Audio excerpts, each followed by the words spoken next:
Liam did not dress badly because he disliked himself. He dressed badly because he was tired of being evaluated. The mirror reflected a version of him that felt intentionally unremarkable. A loose-knit sweater that swallowed his shoulders, dark trousers that had seen better evenings, shoes chosen for comfort rather than appeal. His hair was clean but untouched by any effort to shape it into something inviting. There was nothing accidental about the choices. Every detail was calculated to discourage curiosity. He leaned closer to the glass and studied his own eyes. They looked calm. Too calm for someone about to sit across from a stranger who had been promised something else.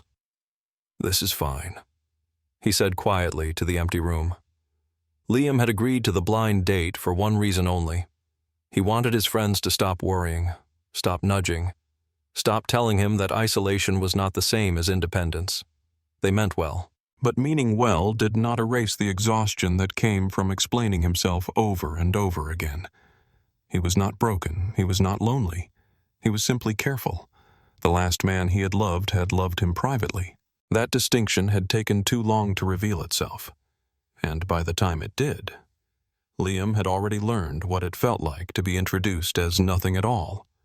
A name avoided in public. A hand never reached for when others were watching. A presence that disappeared the moment things became complicated. Liam had sworn he would never shrink himself again to make someone else comfortable, so he would show up tonight exactly as he was. Unpolished, uninviting, honest in the most inconvenient way. The cafe glowed with warm light when he arrived. The kind of place that encouraged lingering conversations and accidental intimacy. Liam arrived a few minutes later than planned, not out of anxiety, but because he had paused on the sidewalk and considered turning around. He went in anyway. The hostess glanced up and asked for a name. Liam gave it, then followed her toward a table near the windows. He sat down and placed his phone face down beside his glass of water. He did not check it again. 5 minutes passed.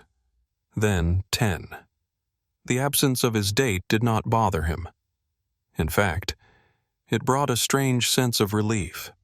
Being stood up would be clean, efficient, a story with a clear ending. He was just beginning to stand when someone stopped beside the table. "Liam." The voice was low, slightly strained, as if it had been used in a hurry. Liam looked up. The man in front of him was tall, but not in a way that demanded attention. His posture suggested someone accustomed to holding himself together rather than showing himself off. His dark hair was slightly disordered, not styled that way, but touched too often by restless hands. The collar of his shirt carried a faint imprint that looked suspiciously like the outline of small fingers. "I am sorry," the man said. "I am late." Liam blinked once. "You are not who I was expecting," he said honestly. The man exhaled, a short laugh escaping before he could stop it. "That makes 2 of us." They studied each other in silence for a brief moment. Liam noted the absence of hesitation in the man's gaze. Not aggressive, not assessing, just present. "I was told I was meeting someone else," Liam said. "Different name." "Yes," the man replied. "Apparently. Our friends coordinated without coordinating." That earned a small smile from Liam despite himself. "I'm Alexander," the man said. "If that helps clarify things." Liam gestured to the chair. "You may as well sit. We have both already committed the evening." Alexander sat, setting his jacket over the back of the chair. Up close, he smelled faintly of soap and something warmer, something domestic. It was not the scent of cologne worn for effect. "I would understand if you prefer to leave," Alexander said. "This was not what you agreed to." Liam studied him for a moment before answering. "I came here planning to leave," he said. "You simply arrived faster than expected." Alexander glanced at the sweater, the shoes, the carefully careless arrangement. His eyes did not linger with judgment. Instead, they softened as if something had clicked in a place. "You did not dress this way by accident," he said. Liam raised an eyebrow.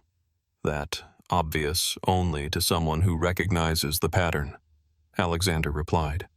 You are not hiding. You are shielding. The words landed closer to the truth than Liam liked. That is a generous interpretation, he said lightly.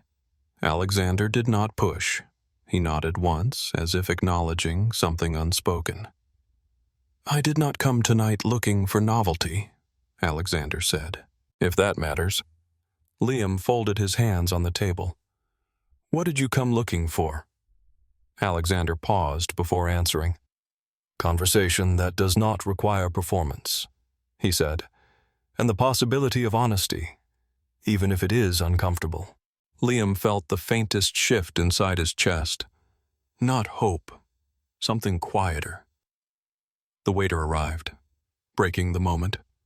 Alexander ordered red wine. Liam asked for the same without thinking.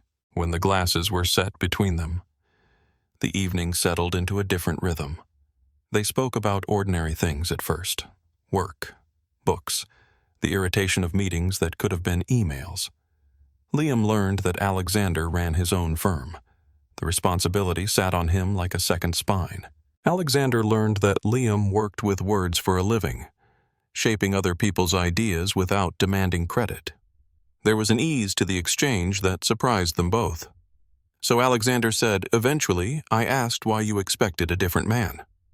Liam smiled thinly. I was promised someone safe, and I am not. You are unknown, Liam replied, which is worse. Alexander considered that unknown can also mean unbe-burdened. Liam took a sip of wine, or unpredictable. Yes, Alexander said that too.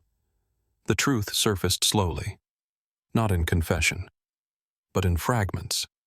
Alexander spoke of a child at home, a boy whose schedule dictated his own. He spoke of loss without naming it, of absence that had reshaped everything that came after. Liam listened, recognizing the careful restraint of someone who had already told this story too many times. When it was his turn, Liam chose his words with equal care.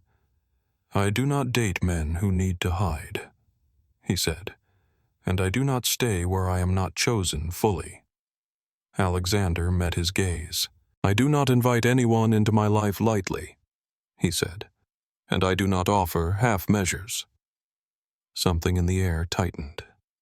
Liam was the first to look away. Outside, rain began to fall. The windows blurred the city into soft streaks of light. When they stood to leave, the space between them felt charged with things neither had named. At the door, Alexander paused. If you wish to disappear after tonight, he said, I will not chase you. Liam nodded. And if you regret sitting down on my table, Alexander smiled slow and certain, I would have regretted not doing so more. They stood there for a moment longer than necessary. Then Liam opened the door and stepped into the rain, carrying with him the unsettling realization that for the first time in a long while, his defenses had not worked quite as intended. The night he had planned to fail had simply refused to cooperate. Liam did not expect Alexander call. That was not bitterness speaking, only experience. Men who impressed him often vanished quietly, leaving behind pleasant conversations that dissolved into nothing more than proof that connection was possible, but rarely pursued. He had learned to accept that pattern with a composed shrug, so when his phone vibrated the following evening, he assumed it was work. It was not. The message was brief, no excessive, no charm, just a simple question asking if Liam would like to have dinner somewhere quieter this time. Liam stared at the screen longer than necessary. He told himself that curiosity was not the same as hope, that agreeing to meet again did not imply intention. It merely meant he was willing to observe further. He replied yes. They chose a small restaurant tucked away from the main streets, a place where voices stayed low and the tables were close enough to make distance feel deliberate rather than accidental. Liam arrived first again. This time he did not attempt to look unappealing. He also did not attempt to impress. Alexander arrived on time. There was something different about him tonight. Not softer exactly, but less guarded, as if the decision to return had already settled something internally. You came, Alexander said. Unnecessary, but sincere. So did you, Liam replied. They sat. Wine was ordered again, though Liam noticed Alexander switched to water halfway through the meal. Responsibility, Liam guessed, but did not ask. Conversation flowed easily at first, circling familiar ground from new angles. Alexander spoke more about his work, not the prestige of it, but the weight. Liam spoke about editing, about the strange intimacy of understanding someone's voice better than they did themselves. What do you do when the voice disappears? Alexander asked. Liam paused. You wait. Forcing it never works. Alexander nodded as if filing that away. The space between them felt narrower tonight. Not physically, though, that too. But emotionally. They were no longer strangers testing boundaries. There were two men standing just inside the threshold, aware of the cost of stepping further. You did not ask about my son last night, Alexander said quietly. I noticed, Liam replied. I did not want to treat him like a complication. Alexander's gaze sharpened, not defensively, but with interest. He is not, Alexander said. But he is permanent. Liam smiled faintly. So are most things that matter. That earned him a long look. They left the restaurant together, not because it was planned, but because neither suggested separating. The city felt different at night, stripped of urgency. Street lights reflected softly on wet pavement. The rain reduced to a memory. Alexander offered to walk Liam home. You do not need to, Liam said. I want to, Alexander replied. That honesty was becoming dangerous. They walked side by side, hands occasionally brushing without intention. Each contact sent a quiet awareness through Liam's body. Not desire exactly, but recognition at Liam's building. They stopped. The doorway light cast Alexander's face in shadow, emphasizing the seriousness of his expression. I should be clear, Alexander said. I do not date casually. Liam folded his arms, more out of habit than defensiveness. Neither do I, he said. But clarity is not the same as readiness. Alexander inclined his head. Agreed. Silence stretched between them. It was not awkward. It was loaded. I am attracted to you, Alexander said at last. But attraction is not the most urgent thing I feel. Liam swallowed. Then what is respect? Alexander replied. In caution. Liam laughed softly. That might be the least seductive confession I have ever heard. And yet, Alexander said, stepping a fraction closer. You did not step away. They stood within inches of each other. Now. Close enough that Liam could feel warmth radiating from Alexander's body. Close enough that any movement would be deliberate. Alexander did not touch him. Instead, he said, If I kiss you, I will want more. And if I want more, I will not pretend it means nothing. Liam met his gaze steadily. Then do not pretend. Alexander searched his face as if weighing consequences. He was already tired of postponing. He leaned in slowly, giving Liam every opportunity to retreat. Liam did not.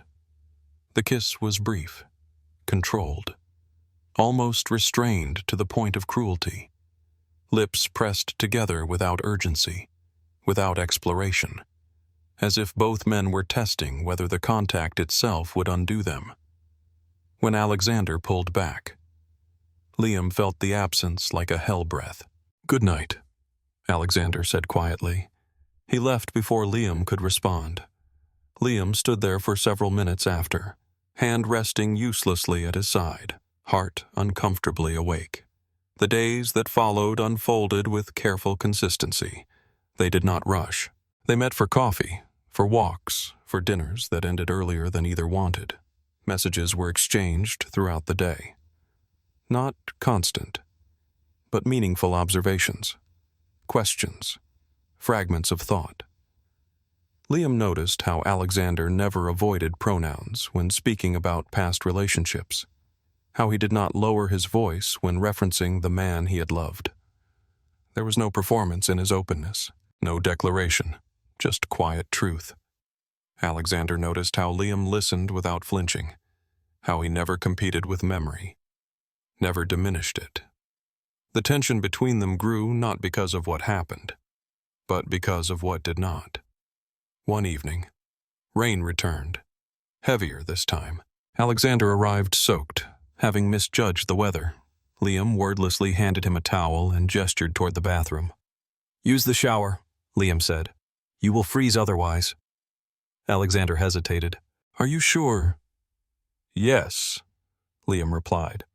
"It is only water." Alexander emerged later, wearing one of Liam's spare shirts. It fit differently on him, stretching slightly across his shoulders. The sight sent an unwelcome awareness through Liam's body. They did not comment on it. They sat on opposite ends of the couch, a deliberate choice that fooled no one. The sound of rain filled the room loud enough to justify the silence. "I do not usually do this," Alexander said eventually. "Come over," Liam asked. "Stay without expectations," Alexander clarified. Liam nodded. "Neither do I." They talked about small things, films they had loved for the wrong reasons, music that reminded them of places rather than people. At some point, the space between them closed without either remembering who moved first. Alexander's arm rested along the back of the couch. Liam leaned just enough to feel it there. Neither spoke. When Alexander finally stood to leave, it felt abrupt and necessary. At the door, he paused. "If this becomes difficult," he said, "tell me." Liam met his eyes. "And if it becomes easy," Alexander smiled faintly, "then we will have something to discuss." After he left, Liam sat alone in the quiet apartment, aware that something fundamental had shifted. He was no longer guarding against harm. He was bracing against attachment. The realization should have frightened him. Instead, it felt like standing at the edge of something vast, uncertain, and undeniably real. The first time Liam heard Noah's voice, it was not planned. Alexander had stepped away to take a call, excusing himself with a brief glance that carried apology rather than secrecy. Liam remained at the table, absently tracing the rim of his glass, listening to the low murmur of the restaurant around him. Then he heard laughter. It came through the phone speaker, bright and unguarded, followed by a child's rapid questions tumbling over one another. Liam could not make out the words, only the tone. There was insistence in it, familiarity, the kind of sound that belonged to a place already claimed. Alexander's voice softened in response, losing its edge, becoming something warmer and slower. Liam felt it then. Not jealousy, not fear. Recognition. This was not a life waiting to be rearranged. It was already emotion. When Alexander returned, he did not pretend nothing had happened. "That was him," he said quietly. "He wanted to know why I was late." Liam nodded. "Did you tell him that I was with someone?" Alexander replied. "Yes." Liam looked up someone for now, Alexander said. "I do not introduce uncertainty." Liam respected that. Too much, perhaps. The invitation came a week later, not abrupt, not pressured, framed carefully, as Alexander did most things. "Noah, and I usually go to the park on Sundays," he said over dinner. "If you'd like to join us, you would be welcome. If not, I understand." Liam did not answer immediately. He had edited hundreds of difficult conversations, reshaped complicated emotions into something coherent, yet nothing in his professional skill set prepared him for the weight of that moment. Meeting Noah was not a date. It was a declaration. "I need to think," Liam said honestly. Alexander nodded. "Take the time you need." The time Liam took was spent in restless consideration. He walked more than usual, slept less, thought too much. He was not afraid of children. He was afraid of attachment that came with witnesses. Noah would not see him as a temporary presence. Children rarely did. Liam knew what it felt like to grow fond of someone who later decided they could not stay. In the end, it was not courage that made him say yes. It was clarity. He arrived at the park early, wearing clothes that felt neutral rather than defensive. He carried nothing in his hands, no offering, no attempted charm. If he was going to be seen, he would be seen as he was. Alexander was already there, seated on a bench. Noah stood nearby, focused intently on something at his feet. When Alexander saw Liam, his expression shifted, relief flickering through composure. "Noah," he said. "This is Liam." The boy looked up. Noah was smaller than Liam had imagined. Thoughtful eyes, a seriousness that did not belong to his age. He studied Liam with open curiosity, unburdened by expectation. Noah said. "Hello," Liam replied, crouching slightly, careful not to invade space. "Your father tells me you're very good at spotting birds." Noah considered this. "I am better at remembering which ones do not like bread." Liam smiled.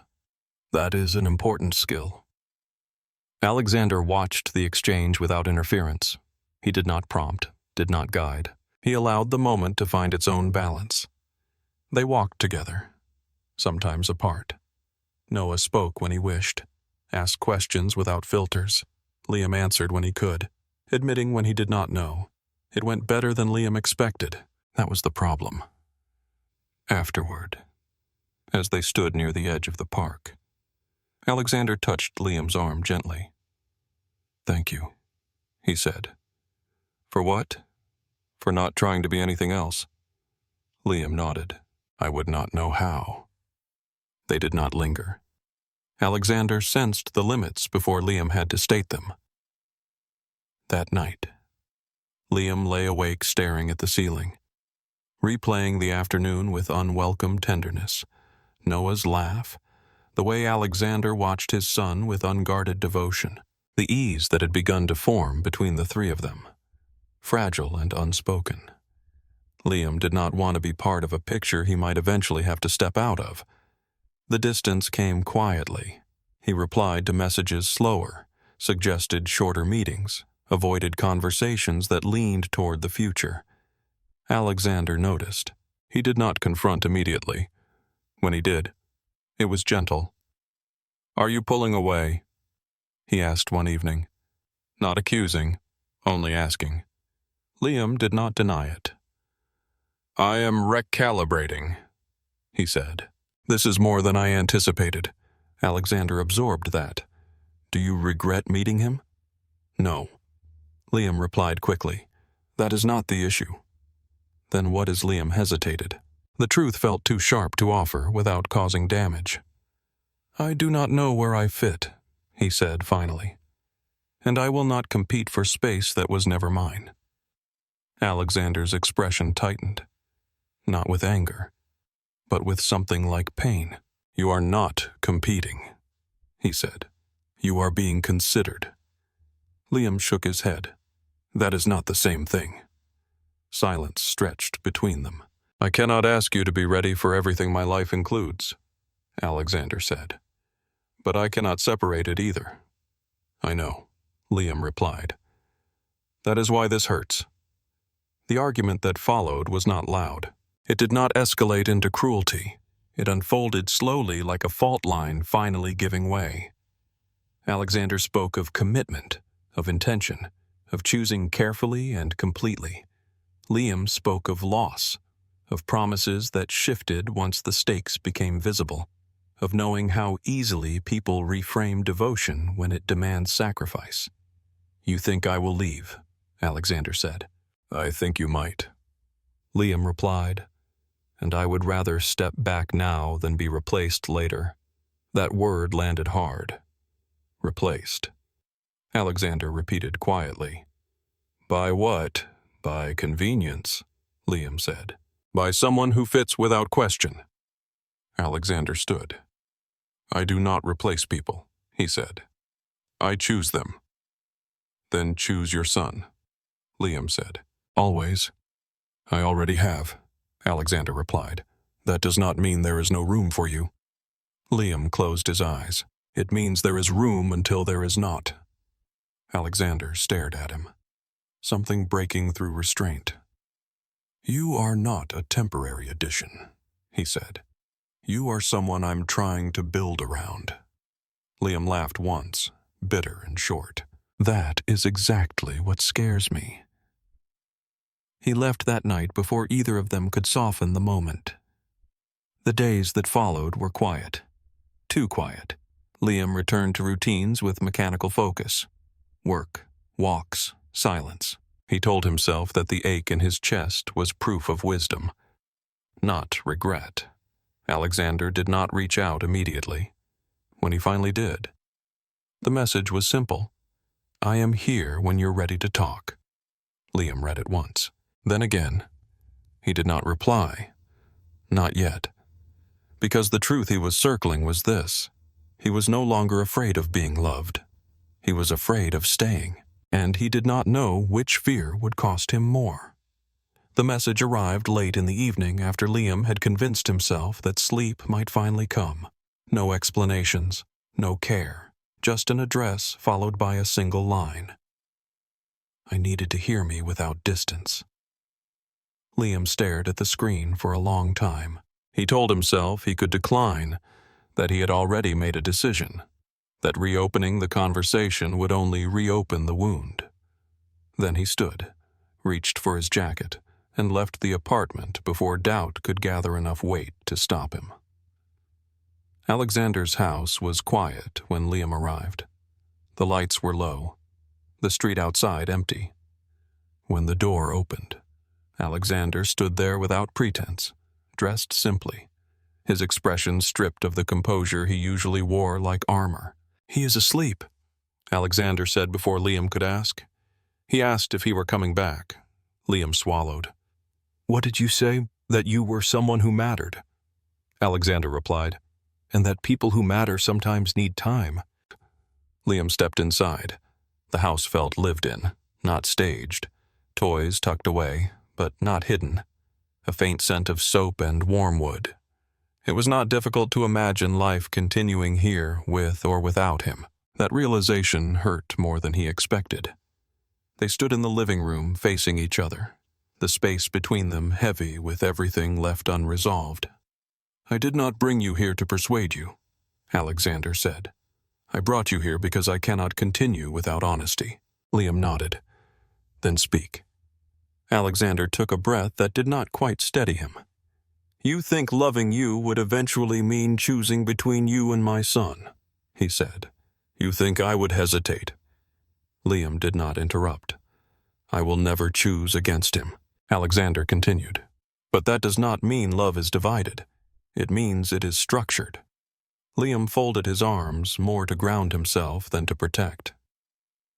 I have been a structure people lean on, he said, until they decide they no longer need it. Alexander stepped closer. I'm not asking you to support my life, he said. I'm asking you to stand inside it.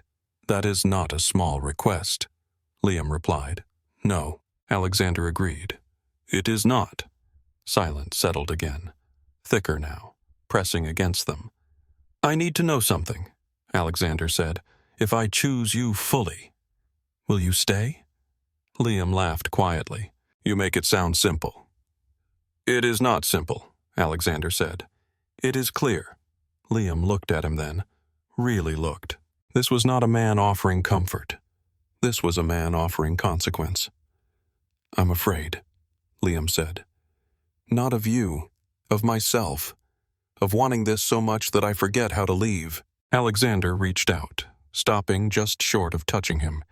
Then do not leave, he said. Stay and be afraid. I will not pretend this is safe, but I will promise it is real. The restraint broke then, not in urgency, but in surrender. Liam closed the remaining distance and kissed him.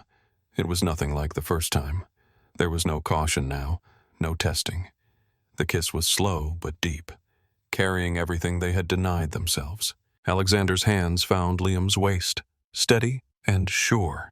Liam's fingers curled into the fabric at Alexander's back. grounding himself in the solidity of him. When they parted, both were breathing harder than before. "Come with me," Alexander said quietly. The bedroom was dim, lit only by the soft glow from the hall. The door remained open, not from hesitation, but from awareness. There was another presence in this house, even asleep, and neither of them forgot it. They undressed each other without haste, no fumbling, no spectacle. Each movement felt intentional, reverent. When skin met, the contact sent a shudder through Liam that had nothing to do with novelty. Alexander cupped his face, resting their foreheads together. "If this becomes too much," he murmured, "tell me." Liam nodded. "If it becomes too little, I will." They moved together slowly, the world narrowing to breath and warmth and the quiet certainty of being chosen.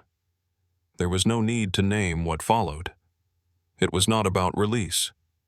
It was about arrival. After they lay tangled in the low light, the room filled with the sound of rain beginning again outside. Alexander brushed his thumb along Liam's shoulder absent-mindedly. "I love you," he said. Not as a declaration, but as a fact that had been waiting its turn. Liam closed his eyes. "I know," he replied. "That is why I'm still here." Morning came gently. Liam woke to unfamiliar stillness, then remembered where he was. The weight beside him was warm and real. Alexander slept on his back, one arm draped loosely across Liam's middle, protective even in rest. A soft sound came from down the hall. A door opening, small footsteps. Liam tensed. "Liam," Alexander stirred immediately, awake in an instant. "I will talk to him," Alexander said quietly. "You do not need to." Liam shook his head. "I want to." They dressed quickly and stepped in the hallway together. Noah stood there, rubbing sleep from his eyes. Hair tousled, confusion plain on his face. "You are here," he said, looking at Liam. "Yes," Liam replied. "Is that okay?" Noah considered this seriously. "You did not leave," he said. "No," Liam said. "I did not." Noah nodded once, satisfied. He turned to his father. "Can we have pancakes?" Alexander smiled. "We can," as Noah wandered toward the kitchen. Alexander took Liam's hand, threading their fingers together without hesitation. "This is not a promise that nothing will be hard," he said softly. "I do not need that," Liam replied. "I need to know where I stand." Alexander squeezed his hand. "There," he said. "With us." Liam believed him, not because the fear was gone, but because for the first time, staying felt like a choice that did not require erasing himself. And that was enough. Time did not announce itself as change. It arrived quietly, disguised as routine. Liam began staying over more often, not because it was decided, but because leaving felt increasingly impractical. A toothbrush appeared beside Alexander's in the bathroom without ceremony, a sweater Liam had forgotten one evening, never made its way back to his apartment. Shoes lined up by the door suggested permanence long before either man spoke the word aloud. No one noticed first. He did not comment on the extra presents at breakfast, or the way Liam's coffee mugs slowly claimed a place in the cupboard. Children understood continuity differently. What mattered to Noah was not explanation, but repetition. Liam was there when he woke. Liam was there when Alexander worked late. Liam was there when questions surfaced without warning. One afternoon, as Liam sat on the floor helping Noah assemble a puzzle that refused to cooperate, Noah asked without looking up, "Are you staying today? To..." Liam considered the question carefully. "Yes," he said, "if that is all right." Noah nodded, fitting a piece in a place. Okay, it was not approval. It was acceptance. The difference mattered. Alexander watched these moments from a careful distance. He did not orchestrate them. He did not push them forward. He trusted Liam to find his own footing, and Liam trusted Alexander not to rush him toward a role he had not chosen. The balance was delicate, but it held. The first real test came unexpectedly. Noah had a nightmare one night, waking in tears and confusion.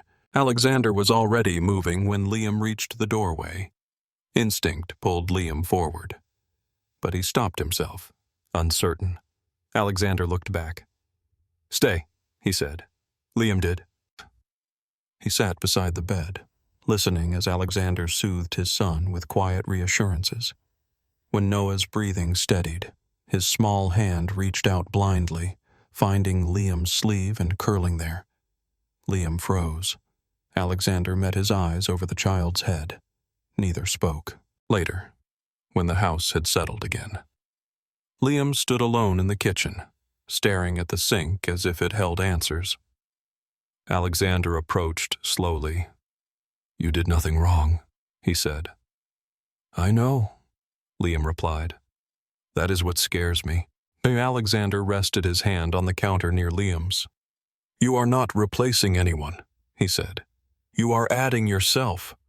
Liam exhaled, the tension easing slightly. "I do not want to be essential." Alexander frowned. "Why?" "Because essentials become expectations," Liam said. "And expectations become conditions." Alexander turned fully toward him. "You are already essential," he said. "Not because you fill a role, because you choose to stay." Liam looked at him, then really looked. The certainty in Alexander's voice did not come from optimism. It came from decision. Weeks passed, then months. Liam's lease ended without drama. He did not renew it. There was no formal discussion about moving in.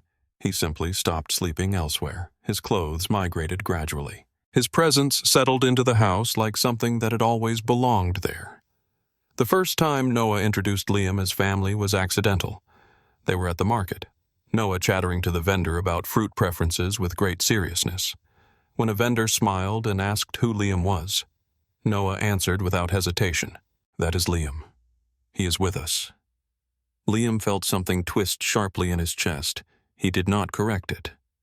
That night, after Noah had gone to bed, Liam sat on the edge of the couch, staring at his hands. "Alexander," he said quietly, "I need to ask you something." Alexander turned toward him, attentive. "If this ends," Liam continued. What happens to him, Alexander did not answer immediately. "If this ends," he said slowly, "it will not end cleanly. Not because it failed, but because it mattered. And I would not allow you to disappear." Liam nodded. "That is what I needed to know." The proposal did not come as a surprise, but it did not arrive as an event either. It happened on an ordinary evening. Dishes drying on a rack, Noah asleep, rain tapping lightly against the windows. Alexander stood in the doorway of the living room watching Liam read on the couch. "Do you believe in permanence?" Alexander asked. Liam looked up. "I believe in commitment." Alexander smiled faintly. "Then we agree." He did not kneel. He did not dramatize the moment. He simply held out a small box, his expression steady and serious. "I'm not asking you to promise ease," he said. "I'm asking you to promise presence to choose this life with me, knowing it will change and choosing it anyway." Liam stood slowly. "You are asking me to stay," he said. "I'm asking you to build," Alexander replied. Liam took the box. He did not open it immediately. "I once promised myself I would never anchor myself to something that could leave," he said. "But I have learned that the risk is not in staying. It is in never being known." Alexander waited. "Yes," Liam said. "I will marry you." Alexander exhaled, relief crossing his face before joy followed. He placed the ring on Liam's finger with deliberate care, as if acknowledging the weight of the choice. They kissed quietly with the familiarity of men who had already committed long before words caught up. Noah found out the next morning. He sat at the table, legs swinging, watching Alexander cook breakfast while Liam poured juice. He noticed the ring first. "Is that new?" he asked. "Yes," Alexander said. "What?" "No pressed." Alexander glanced at Liam, who nodded. "It means Liam is staying," Alexander said. Noah studied the ring thoughtfully. "Forever?" he asked. Liam crouched beside him. "Forever is a long time, but I plan to be here for all of it." Noah smiled. "Okay." The wedding was small, intentional, held in a place Alexander had once helped design. A space shaped by light and openness. Friends attended, family chosen rather than inherited. Noah stood proudly between them, holding their hands as if anchoring them both. Years passed. Life did not become easier. It became fuller.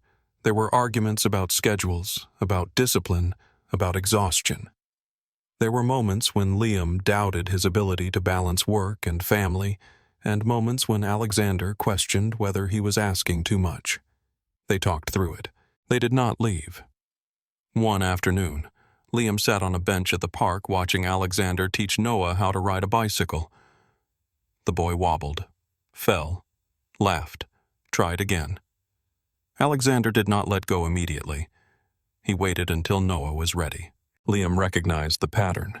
When Noah finally rode on his own, he turned back, grinning wildly. "Did you see?" he shouted. Liam stood clapping. "I did." Alexander walked back, breathless and smiling. "Thank you," he said quietly. "For what?" Liam asked. "For staying," Alexander replied, "even when it scared you." Liam looked at the two of them. The life he had not planned. The family he had chosen. "I did not stay because I was brave," he said. "I stayed because you made leaving unnecessary." Alexander took his hand. They walked home together. The shape of what remained was not perfect. It was not simple, but it was theirs. Sometimes love does not arrive as certainty.